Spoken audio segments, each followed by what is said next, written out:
This is Destroyed Nonchalance, taking culture apart one episode at a time. A social commentary podcast on pop culture, fashion, film, and music.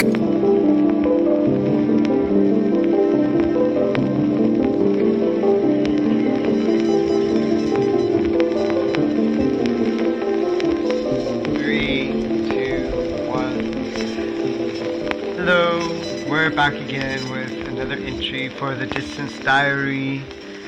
I have to say, for my part, it's been a pretty good day. I don't know, it's like a switch just went off in my brain, and I think I've adapted to life in the flat. How are you doing in this moment, Rick? Yeah, I definitely started feeling that yesterday, and you know, it's now just getting the balance and doing the wager with some of the things that you want to do for fun and some of the things that you need to do for work. Right. So did you spend more time doing work today or fun stuff? I think work. Yeah. But I did take some time to just kind of go be quiet in a room in darkness, and listeners might hear rain and all of that.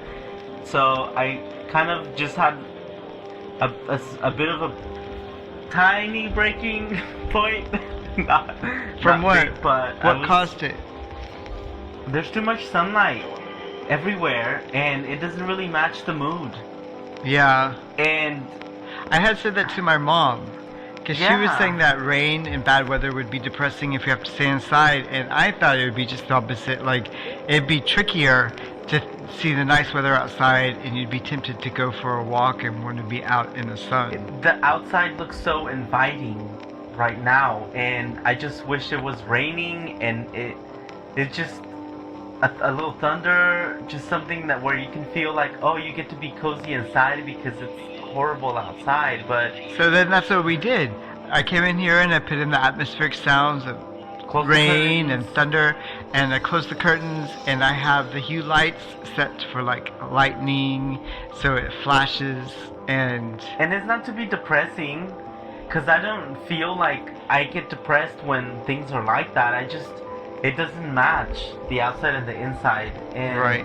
I mean, I like having the sun come in the mornings and getting the day started with some brightness, but once it gets to be like the afternoon and everything, I'm fine with making it rainy. Yeah. That's when it happened for me, because the whole morning we had the lights coming in and did like a lot of the work, and then it's just kind of like, I don't know, because there's no break. That's one thing that we're not good about taking breaks. We tend to like do what we're doing all the way through, and then it's 4 o'clock in the afternoon. It's everything that we do kind of overlaps. Like, we can do 3 things at the same time. Right. We can listen to something while watching something, while doing, uploading images or doing research or writing something out. Right. So it's kind of like one thing will go and then carry, and then the other 2 things will have stopped, and like another 2 things will have started, but that one thing, so it's like juggling the whole time, and before you know it's 4 o'clock. Yeah, and having like, I continue to have the thoughts of, I just want to like play my game for a bit, and when I pick up my game to play it, I just right away like get off of that, because I feel like, no, you don't need to be playing no game right now. So then I go back to doing what I'm doing, and cycle. Yeah, I spent most of the day doing research stuff, and it was actually nice to get back into it like fully. And then, we had like a really late brunch, and then once it was done, it was back to like writing the relevant queer article, and then probably about like 8 o'clock after dinner, I went and worked on sounds and played around with music and Yeah, stuff. because I think in previous days we've been having dinner really late, and Yeah. that really also messes with the rush at the end of the night when it's like 12 or almost a little past 12, and I'm trying to like get these final posts done, and just like it's a rush to the finish line and then to like pass out. So okay, gotta make sure that make dinner at 7, that way we're done, and then we still have like some night left. Right. And I think it helped too that we actually slept in. I think I almost got 7 hours of sleep last night for the first time in probably 6 months. I think that you wake up a lot earlier than I do.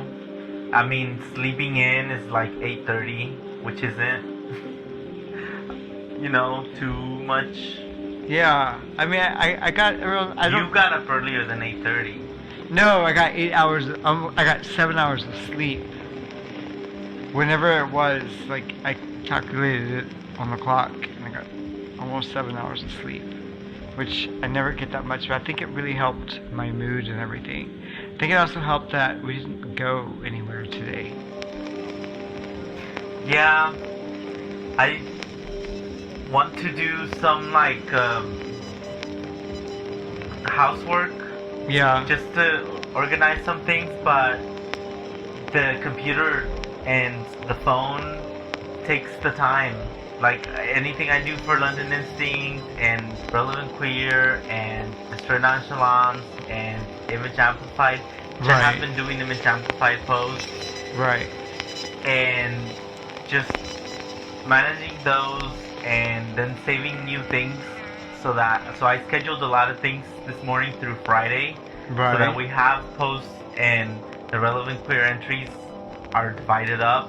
Right. And so I got a lot of those done, but of course I ran out now of posts, so I need to go find new things, and that's a whole process, and it's just like it's never ending, and I don't know how to kind of let go of that a little bit so that I can just play my game and not be anxious that there's About playing the game. anxiety. Yeah, Because when you spend all of your time in one space, it's hard to like differentiate 1 hour from the next. I mean, maybe that's what it is for me. It's like before we'd go run an errand, so then that would break up the work time, and then we would go pick up a lunch, and that would break up it the just next blends. segment. It all blends. And that's why I'm thinking that maybe if we use our different rooms for different reasons, then this room that we're in right now can become like the office, and then the other room could be the bedroom, and that way we're not always just like living and functioning, because we have a few rooms now. There's space to help us break up our day. Just see if that would help. No, I know, and I think we were doing like security blanket nest Because I mean, initially. we didn't really know what to expect, because when you go outside, it was like panic and chaos, and people worried about what they're going to get at the store, and are they going to be able to survive. And now it's like, having been out once this lockdown's been put into place, my mind is kind of settled now, because we've gone to a few grocery stores and we passed by a clinic, and it's not chaos out there anymore, and I really just feel more settled. And I'm not like, I mean, it might be like a false sense of security to an extent, but I can't help it, and I'm fine. I don't think I need a security blanket anymore, because it seems to be like there's an order outside, when it felt like before the only order to be had was what we were making in here. And it doesn't have to be like that anymore. And yeah. No, I get doing that in the mornings. Right. I don't know if I'm ready to let go of the night and sleeping in here, but Yeah. I get that it makes sense to utilize the other spaces, and maybe, if I go play my game in another room, I won't be thinking about my computer because it's not right in front of me, staring at me all the time. I mean, we have screens and like every 2 feet in this room. It's built for office productivity, and I mean, it's convenient for when we have guests and everything like that. But when we have to do everything in one room and it's built for office productivity, it's just really hard to have a different mode, I think. Yeah, so maybe it's just about tackling some of that. And I thought about like doing a semi-schedule, but then those don't work for me so much. Yeah, I mean, To schedule out the day and like, oh, you get an hour for this, and then you have to like full stop and go do something else for this other hour or however many hours. It's weird.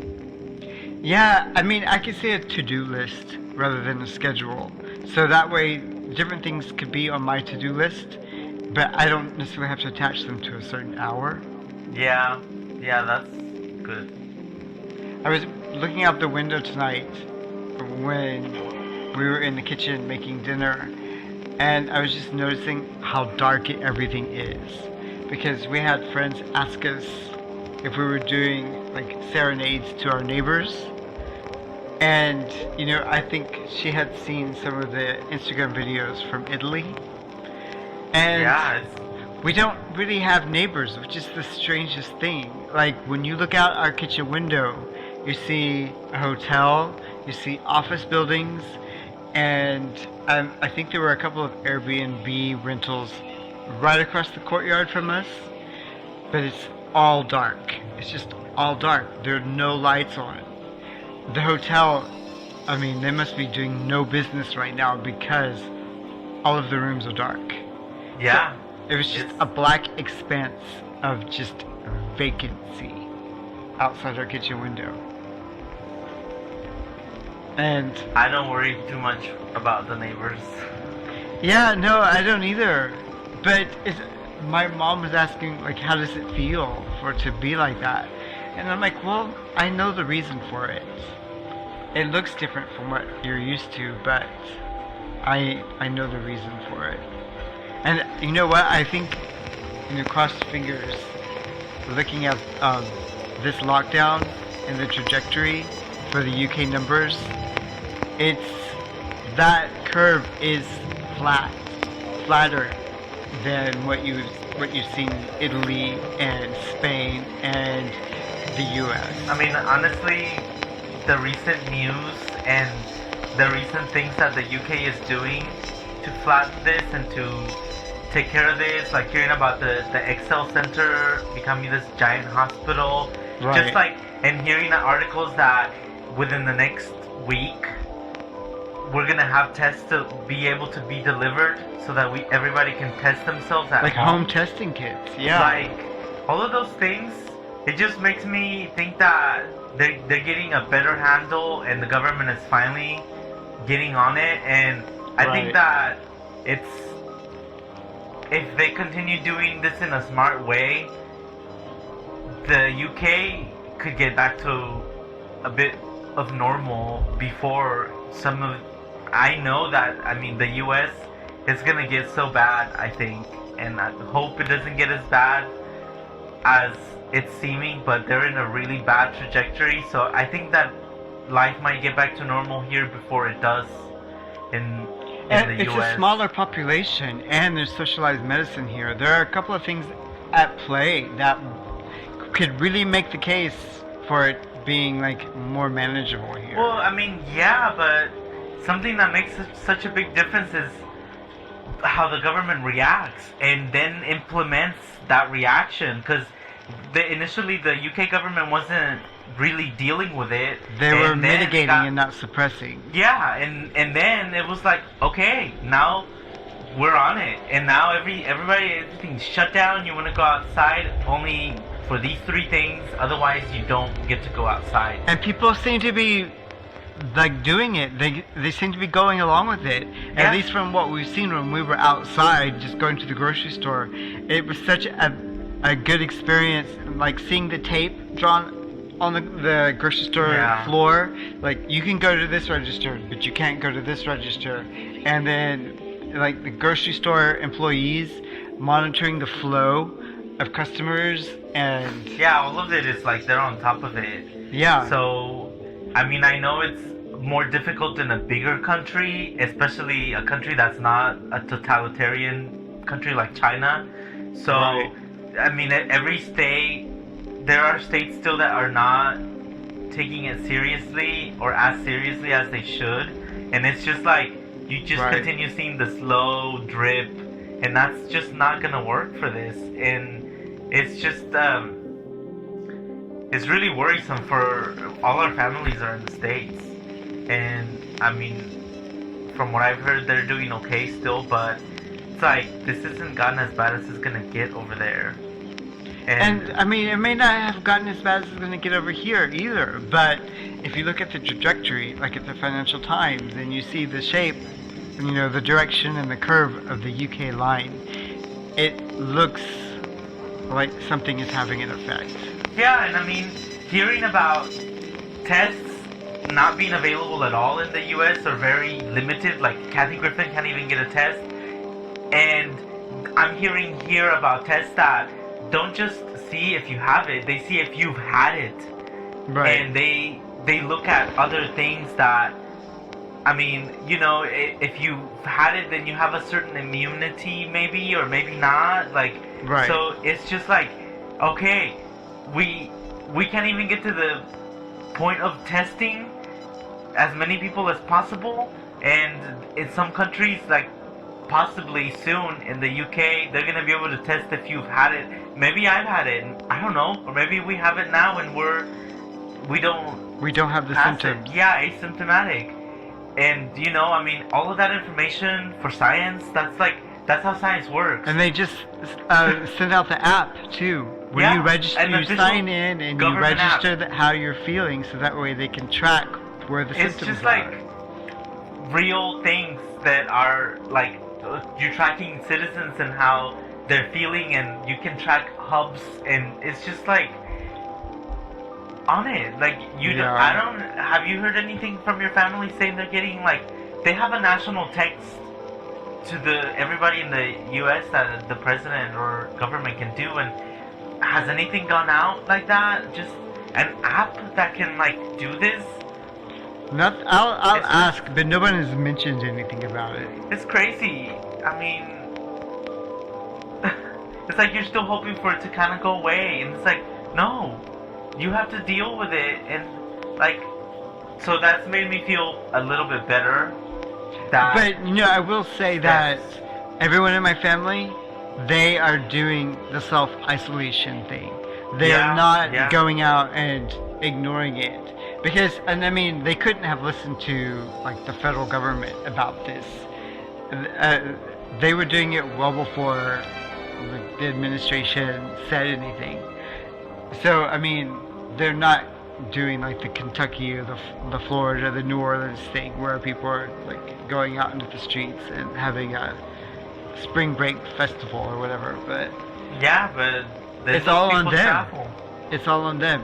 It's on the people, and I mean, that's really wrong. Like, why do we have government? Why do we pay taxes? It's all on the people, you know.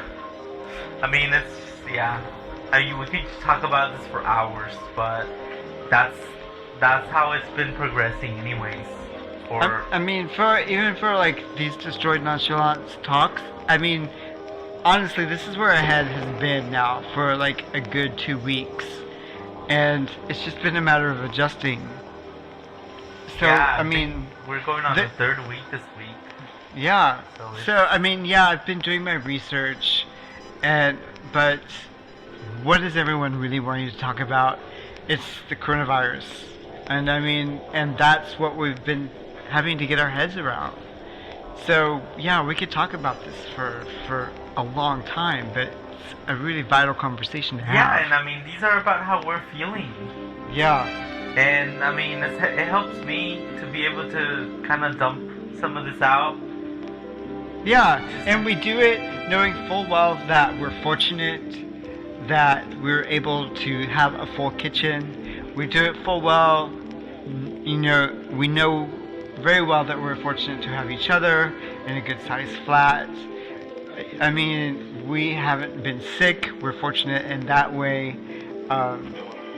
Yeah, there's some people that, you know, there's that have been impacted by that. They've lost people from this, and we haven't. I can't imagine. Yeah, I mean, people have died. So many people have died, and it's just, we're really lucky. And no, we're not like rich, riding this out in luxury, but we know that it can be really much worse. I mean, besides, you know, the wealth gap, there's the people who have had loved ones die, and no matter if you're rich or poor, that hurts just the same. Right. Yeah, and I mean, I think, yeah. Alright, well, until next time, stay safe, stay clean, and stay away. Alright, bye. Bye.